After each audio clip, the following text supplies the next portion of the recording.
Lines दिख रही हैं, दीज आर दी और सिंबल, ये लॉजिकल ऑपरेटर और है.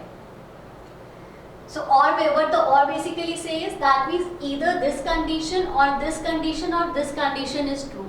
That means अगर एक भी कंडीशन ट्रू हो गई तो मेरा पूरा कंडीशन क्या हो जाता है, ट्रू हो जाता है. So if CH is equals to A, अब देखिए यहाँ पर मैंने A को सिंगल कोड में लिया हुआ है. इस प्रोग्राम को लेने का मेरा मतलब यही था, बिकॉज इससे पिछले प्रीवियस प्रोग्राम्स में we are playing with the numbers. Now here I am taking a character. I am taking a character, तो मैंने उसको एक सिंगल कोड के अंदर लिया है. तो जब भी आप कंपैरिजन कर रहे हैं इफ के अंदर वेरिएबल का किसी कैरेक्टर के साथ, तो प्लीज मेक श्योर कि उसको आप सिंगल कोड्स में जरूर डालिए.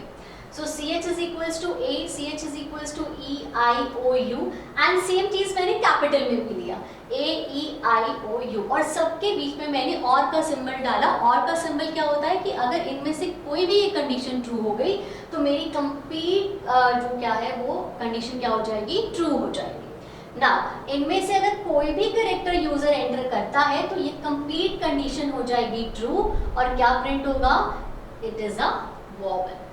अगर इसके अलावा कुछ भी एंटर करता है तो एल्स पार्ट पे चले जाएंगे और आ जाएगा C is not a vowel. So again मैं एक ड्राई रन करके दिखाती हूँ आपको. Now let's suppose यूजर ने डाला for example I, it is a capital I, right. So condition match हुई, इससे मैच नहीं होगा, ये फॉल्स हो जाएगा, इससे भी मैच नहीं होगा, false false false false again false false, but this is true because CH is equals to I.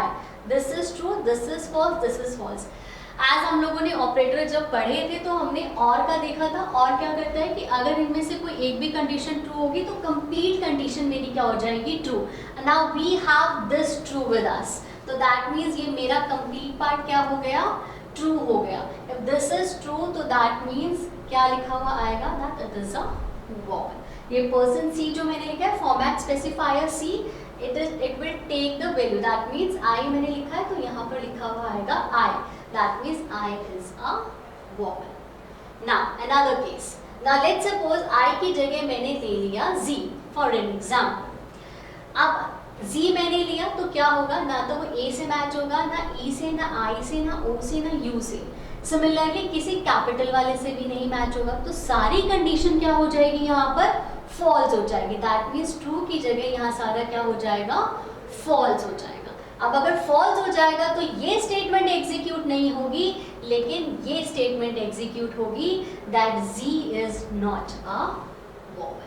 So what we have seen that कि इस प्रोग्राम के अंदर भी एक टाइम पर एक ही स्टेटमेंट एग्जीक्यूट हुई, या तो ये स्टेटमेंट एग्जीक्यूट हुआ या फिर ये स्टेटमेंट एग्जीक्यूट हुआ, और कौन सा स्टेटमेंट एग्जीक्यूट होगा that will depend upon the condition, this condition. If this condition is true तो ये स्टेटमेंट एग्जीक्यूट होगा, अगर ये फॉल्स है तो ये एग्जीक्यूट होगा. So this is what the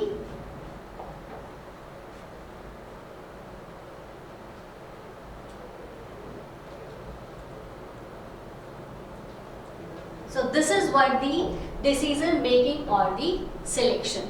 If statement we have discussed, if else we have discussed, if else later we have discussed, and nested if else we have discussed, right?